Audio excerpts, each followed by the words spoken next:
O helicóptero desceu levantando uma nuvem de poeira vermelha que cobriu os sapatos engraxados dos oficiais de justiça. Não era comum ver uma máquina daquelas pousando no meio do nada, muito menos em Vale das Flores, uma cidadezinha no interior de Minas Gerais que nem aparecia nos mapas mais novos do estado. Mas aquele dia não era comum. O barulho das hélices cortou o silêncio habitual do meio-dia, fazendo os cachorros latirem e as crianças correrem para as janelas de madeira gasta.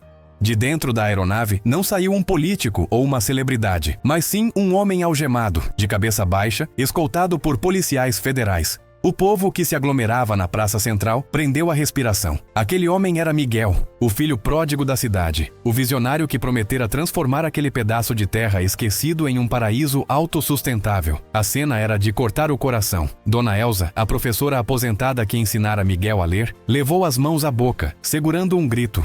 O que estava acontecendo? Por que o homem que trouxera água limpa, energia solar e esperança para Vale das Flores estava sendo tratado como um criminoso de alta periculosidade?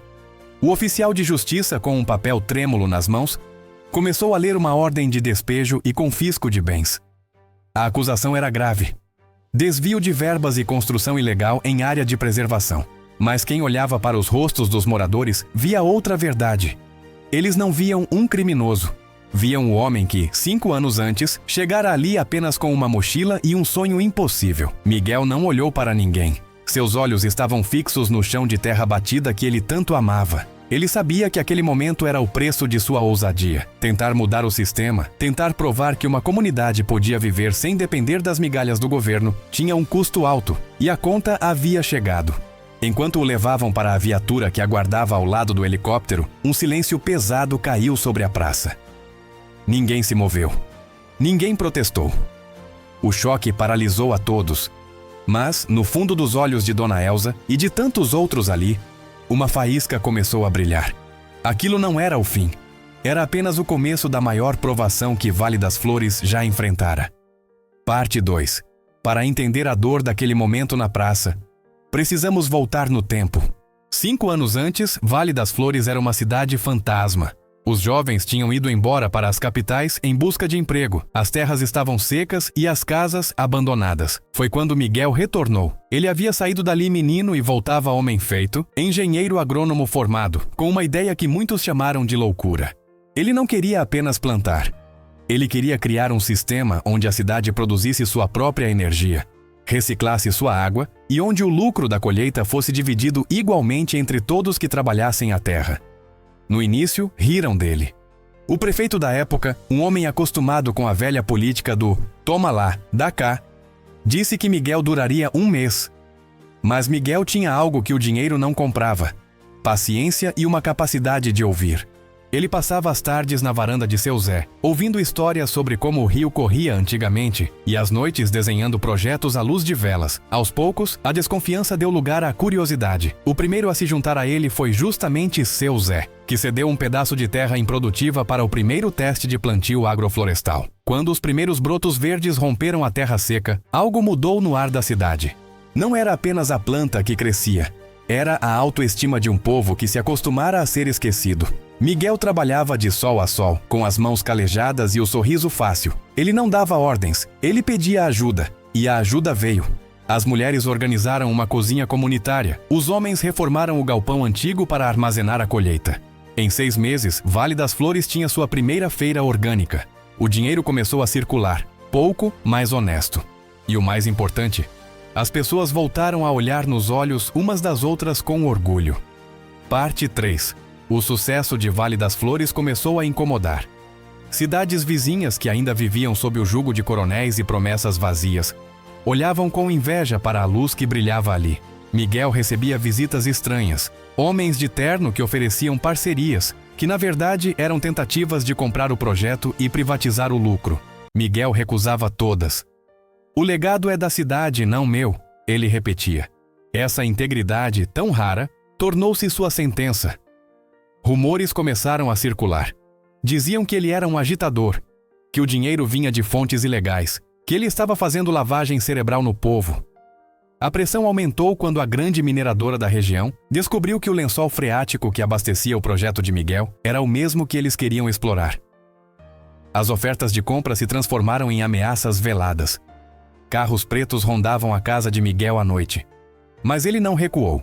Pelo contrário, convocou uma assembleia na praça e expôs tudo. Eles querem a nossa água, disse ele com a voz firme. Mas a água é vida, e a vida não se vende. A cidade inteira aplaudiu. Naquele dia, eles selaram um pacto silencioso de proteção mútua.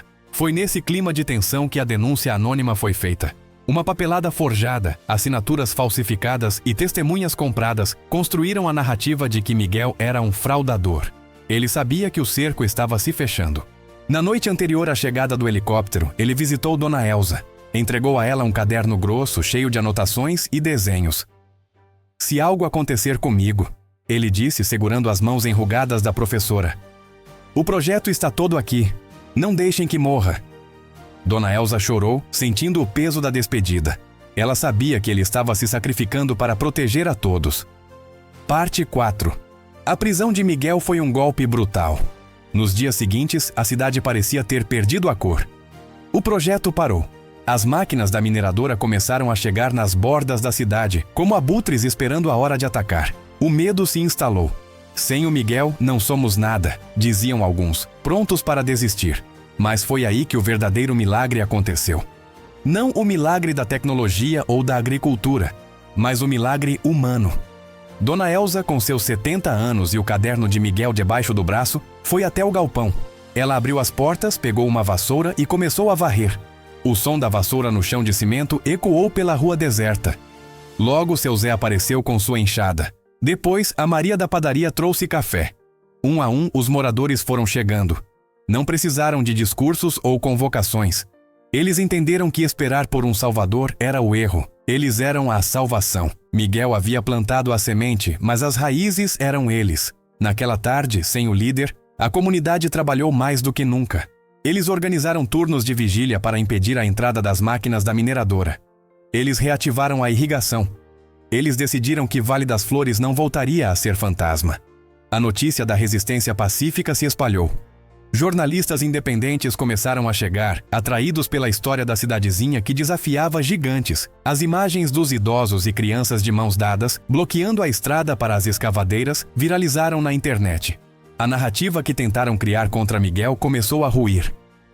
Advogados de direitos humanos se ofereceram para defender o caso de graça. O que era para ser o fim do projeto tornou-se sua maior vitrine. O mundo estava vendo o que a união verdadeira podia fazer. Parte 5. Enquanto isso, na prisão, Miguel recebia as notícias por cartas que Dona Elza escrevia religiosamente. Ele lia sobre a colheita recorde, sobre a escola que reformaram com o dinheiro da venda dos orgânicos, sobre como a cidade estava mais viva do que nunca. Em sua cela fria, ele chorava, não de tristeza, mas de uma emoção avassaladora. Ele percebeu que seu sonho tinha se realizado de uma forma que ele jamais imaginara. O projeto não dependia mais dele.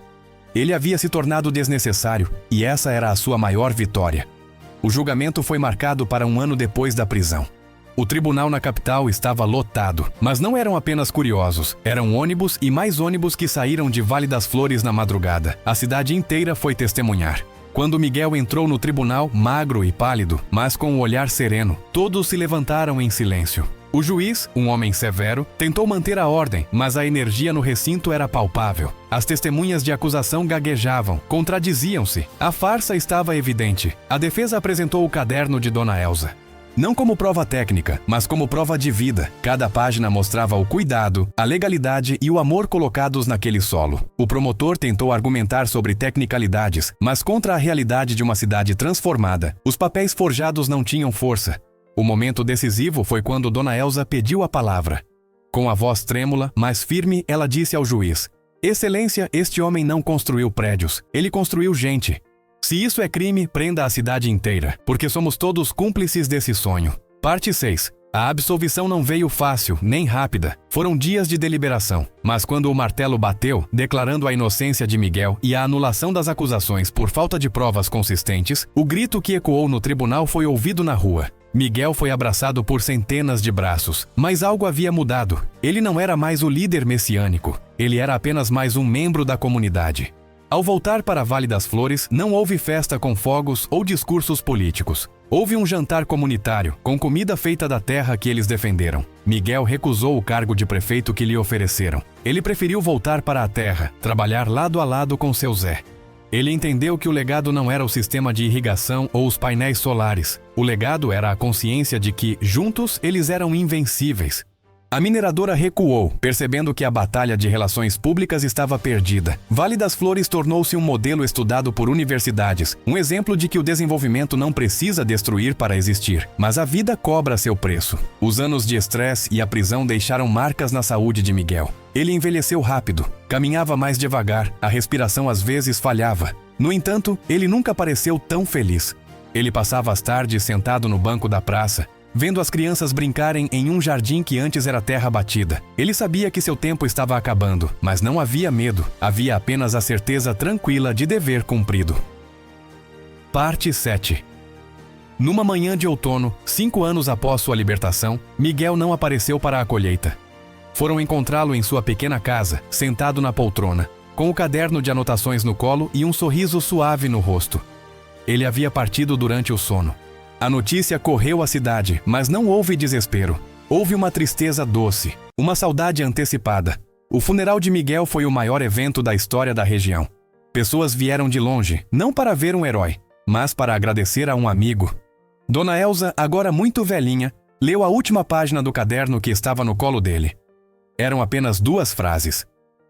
Eu sonhei que era possível. Vocês provaram que era real. Vale das Flores não parou.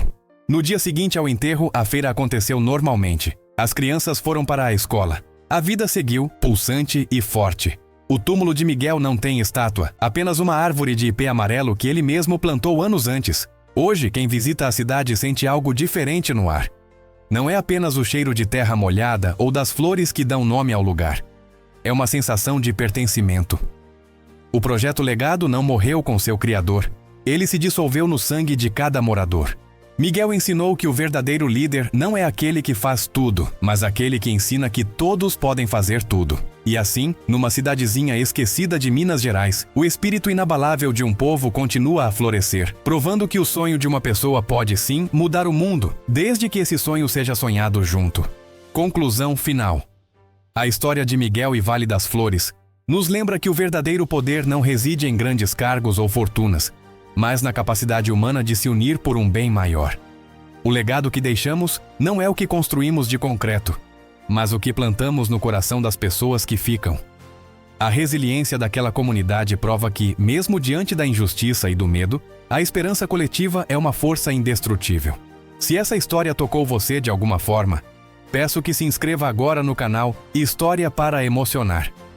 Deixe seu like para que essa mensagem chegue a mais pessoas e ative as notificações para não perder nossas próximas narrativas. Compartilhe este vídeo com alguém que precisa renovar as esperanças e comente abaixo. Qual legado você gostaria de deixar para o mundo? Sua participação é a alma deste canal.